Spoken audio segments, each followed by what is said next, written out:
आज लोगों की आदत बन गई है, पहले तो प्लेट में चाय जितना भर लेंगे और खाया गया सो ठीक है, नहीं तो सब छोड़ देंगे। होटलों में, शादी ब्याह में, पार्टियों में तो ये बहुत ज्यादा होने लगा। वहां लोग अपना शान समझते हैं इस सब बातों को। पर भैया अन्न को बर्बाद मत करो, ये अन्न हमारा अपना नहीं है। आप लाखों रुपया देकर भी अन्न खरीद नहीं सकते। अरे ये तो ठीक है, एक व्यवस्था है। बाकी अन्न क्या है जानते हैं? अन्न ब्रह्म है। हमारे यहां अन्न को ब्रह्म रूप माना है कि नहीं? अन्न से ही जीवन चल रहा है। और उस अन्न का इतना बड़ा तिरस्कार कि वो नाली में पड़ा है, डस्टबिन में पड़ा है। भैया अन्न का तिरस्कार मत करिए, और नहीं तो एक दिन वो आएगा कि अन्न के लिए हमें तरसना पड़ेगा और दाने दाने के लिए मोहताज होना पड़ेगा। आज समाज में पानी और अन्न का जो बर्बादी हो रही है, हम अपने आने वाली पीढ़ियों को क्या देकर जाएंगे, इस पर थोड़ा विचार करें। पीने लायक पानी भी हम अपने बच्चों को देके नहीं जाएंगे, लेने लायक श्वास भी नहीं बचेगी। कैसे उन बच्चों का जीवन कटेगा, आगे आने वाली पीढ़ियों का? हम लोग कितना दोहन प्रकृति का कर रहे हैं, कितना पानी बर्बाद लोग करते हैं।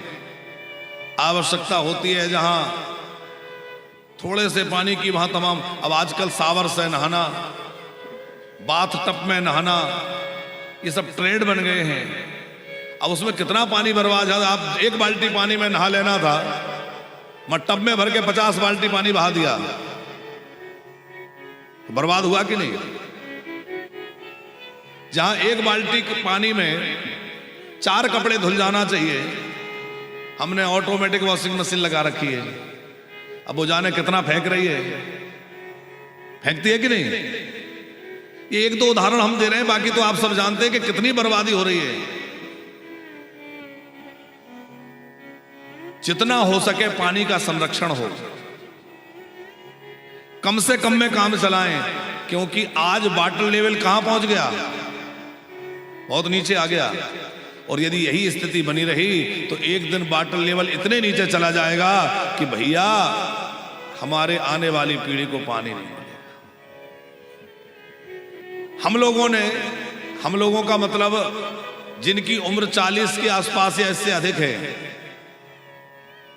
उन्होंने देखा होगा कि हम लोग हैंडपंप का पानी, कुएं का पानी, नदी का पानी बड़े आनंद से पीते थे। कोई आरो फारो की जरूरत नहीं थी, कोई फिल्टर करने की आवश्यकता नहीं थी। ठीक है नहीं ये बात? बाबूजी हमारे बराजे हैं, आपकी उम्र तो लगभग 90 की आस कितनी है? हाँ, 85-86 वर्ष की उम्र है। और वैद्य जी रहे हैं तो आप तो बड़े अनुभवी भी हैं। तो बाबूजी पहले कोई आरो की जरूरत थी क्या? फिल्टर की जरूरत नहीं थी। अरे हैंडपंप तो ठीक, नदियों का पानी लोग बड़े आनंद से पीते थे। हमारे वृंदावन में सब लोग बताते हैं कि यमुना जी के जल से मंदिरों के ठाकुर जी का भोग बनता था, लोगों के घरों की रसोई बनती थी। बहुत समय तक ऐसा नियम रहा कि यमुना जी के जल से ही घरों। महाप्रभु जी ने उन दोनों को ही स्पर्श किया, और महाप्रभु जी के स्पर्श से वो दोनों भगवत धाम चले गए। तो महाप्रभु जी थे, उन्होंने उनको मुक्त कर दिया। लेकिन विचार करो कि महाप्रभु जैसे समर्थ महापुरुष के सामने तो वो प्रकट हो गए, पर हमसे वो अन्न बोल नहीं पाता।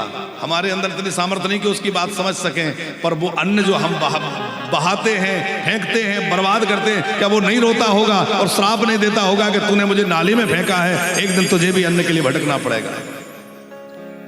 मरने के बाद जाने हमारे साथ क्या होगा, भूखा रहना पड़े, क्या भोगना पड़े।